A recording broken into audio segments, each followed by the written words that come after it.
Thank you very much for taking time to watch this presentation by the Citizens for Public Accountability. We're people just like you who are very concerned about how our senators, without our permission, became the third highest paid senators in the United States.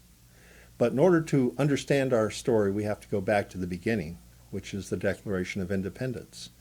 In the Declaration of Independence, our founders made the following statement.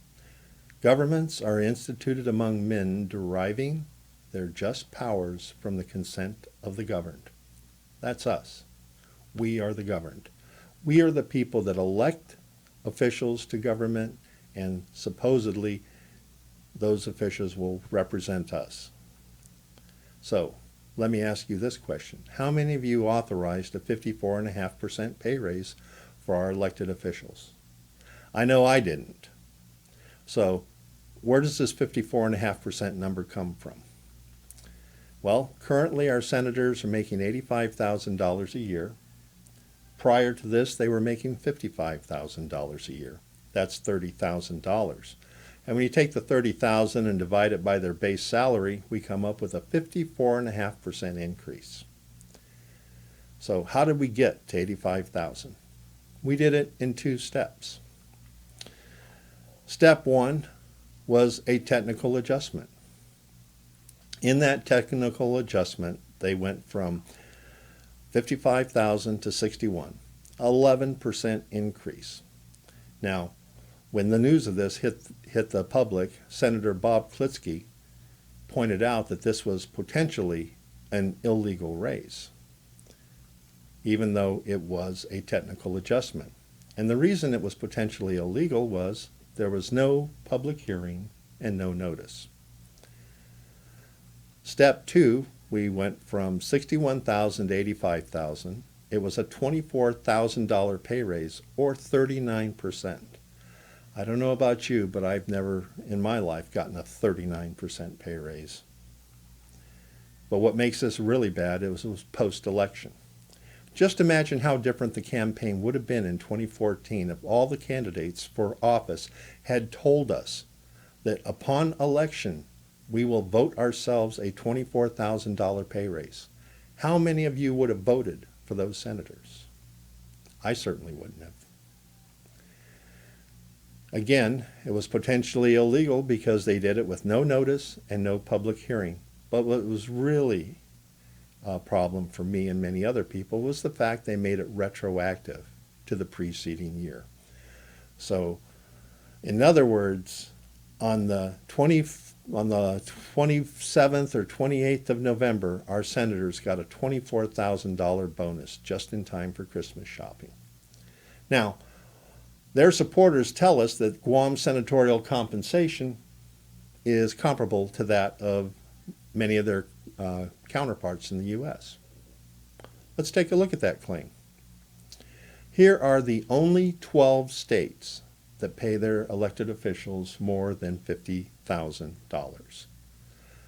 And at $55,000 a year, Guam senators were number 10. Now with a technical adjustment, they jumped from number 10 to number 7. And you would have thought they would have been happy being the 7th highest paid senators in the entire United States.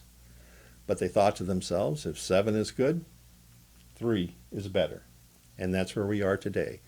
The senators on Guam just barely edged out by the senators in Pennsylvania to become the 3rd highest paid senators in the United States.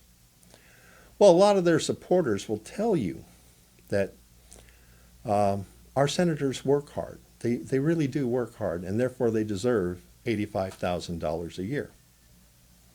Well, let's take a look at that. Here we have Guam compared to California at number 1. Population of Guam, 159,000. Population of California, 37 million. The budget for Guam was $827,000. The budget for California, $138 billion.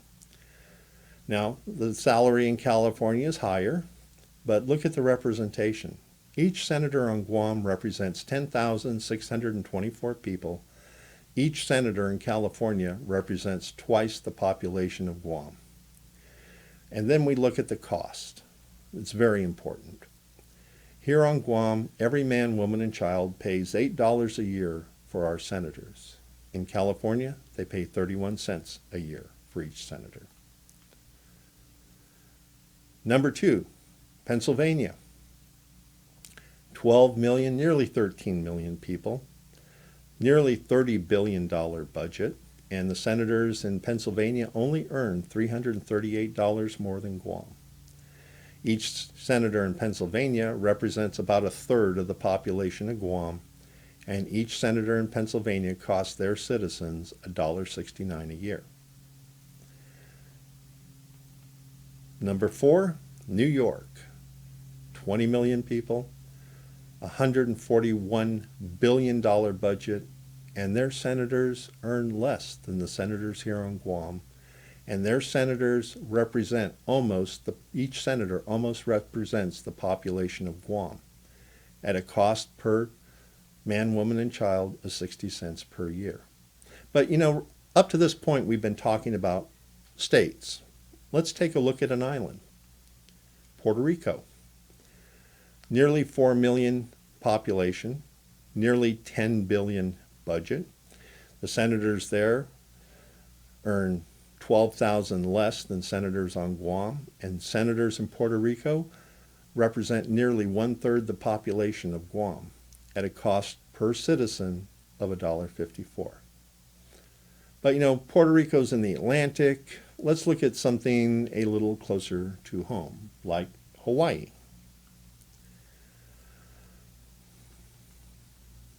Hawaii has a population of 1.5 million, a state budget of $12 billion.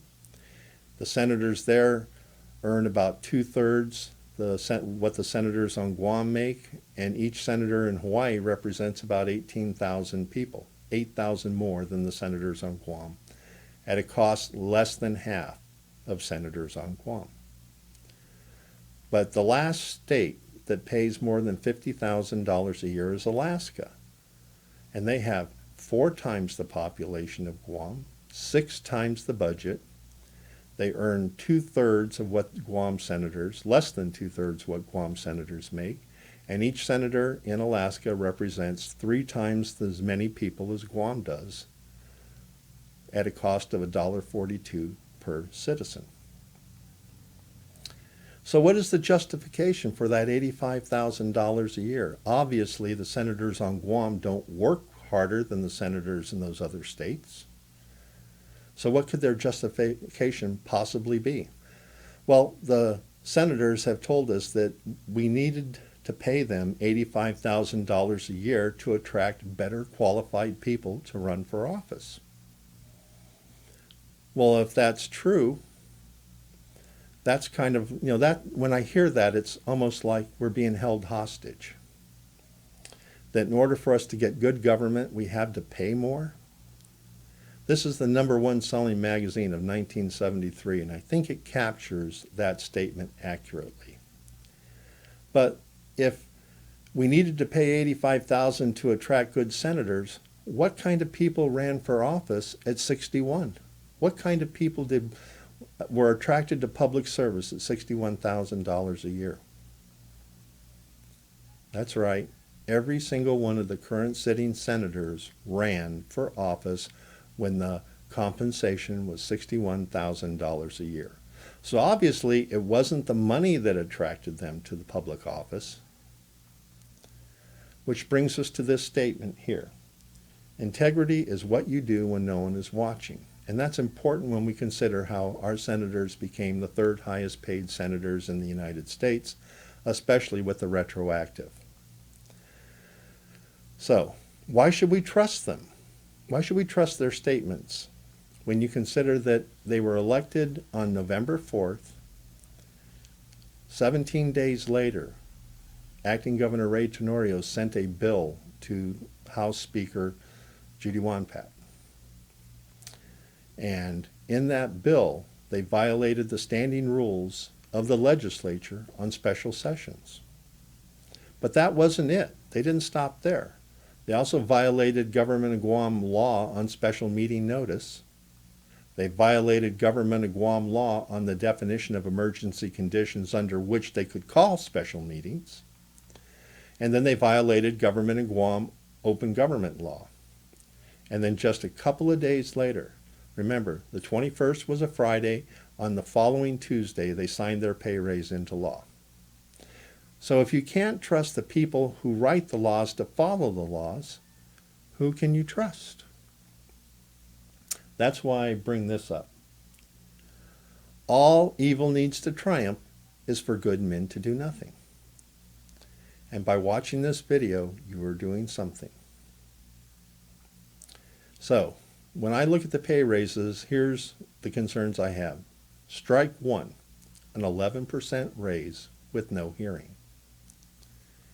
Followed by strike two, which is a 39% pay raise with no hearing.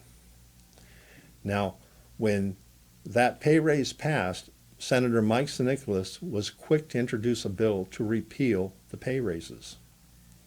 Here's the pay raise legislation. Here's the voting sheet on that bill.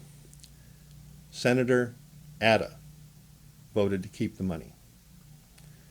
Senator Tony Atta voted to keep the money. Senator Uggan voted to keep the money. Senator Cruz voted to repeal the pay raise. Senator Chris Duenas voted to keep the money. And what's ironic, even though he lost office, he got a $24,000 bonus for the previous year. So he got the pay raise even though he was voted out of office. Senator Mike Limtiaco, off island. Senator Brant McCready voted to keep the pay raise. Senator Morrison voted to keep the pay raise. Senator Barnes, off island, absence excused. Senator Respicio voted to keep the pay raise. Senator Rodriguez voted to keep the pay raise. Senator Mike Nicholas, author of the bill, of course, obviously voted to repeal the pay raise. Senator and Speaker Judy Wampat was off island, absence excused, and Senator Eileen Yamashita voted to keep the pay raise even though she was voted out of office. So, as a result of our senators who wanted to keep the pay raise, Bill 435 was defeated. But come January, when the 33rd legislature was seated, Senator Mike Nicholas introduced the first bill on the pay raise issue, and it was defeated, of course.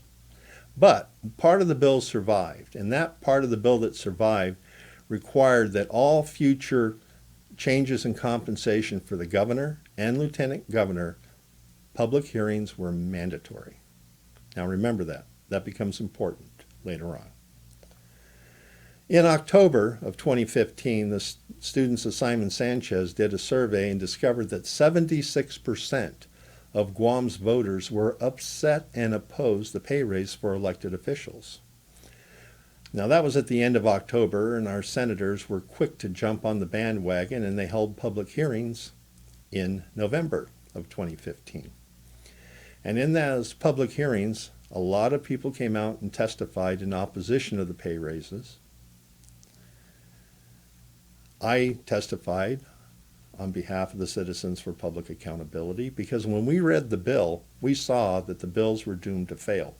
There were two bills, Bill 201 from Senator McCready and Bill 204 from Senator Nicholas. The way the bills were written, we realized they were doomed. They would not pass. So we recommended to the senators that they change the bills, that they break the bills into 4 separate bills. One for the governor and lieutenant governor, one for the department directors, one for the senators, and one for the mayors. And then hold public hearings and pass each bill individually. Now, my theory is the reason they didn't do that is because they knew that if they did that, there was a lot of support for the governor and lieutenant governor at that time, and the department heads and the mayors. Their only group that didn't have any support was the senators. So they fought hard, once again, to keep their bill, to keep their pay raise. So, Bill 201 went defeated, and Bill 204 was defeated. But the public didn't stop talking about the pay raises. And as a result, Senator Respicio in the committee gave CPR to Bill 204, held a hearing on it without notice, and they passed it. So remember that little clause that we talked about earlier? Well, we violated that law in passing Bill 204 again. But the bill didn't pass with the veto-proof majority, and Governor Calvo vetoed the pay raise repeal bill. So I went to the senators, the 6 senators, to try to change their minds. I talked to Senator Tony Atta. Well, I didn't talk to him. He wouldn't return my calls or meet with me, and so he voted to keep the money. Senator Frank Bloss voted to keep the money. Senator Brant McCready voted to keep the money. Senator Tommy Morrison voted to keep the money. Senator Tina Muñoz Barnes voted to keep the money, as did Senator Dennis Rodriguez. The 6 of them voted to keep the money, and as a result, the veto override failed, and our elected officials got to keep their massive retroactive pay raises. And again, that override vote, the veto override vote, was called without a public hearing. I just happened to be in the legislature at the time when they called it to the floor.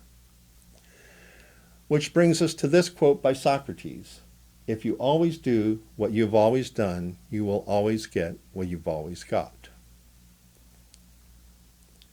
Currently, 92% of the voters on Guam believe that the pay raise initiative should be put on the ballot to roll back the pay raises, since our elected officials have proved themselves incapable of hearing what the public demands and acting on it.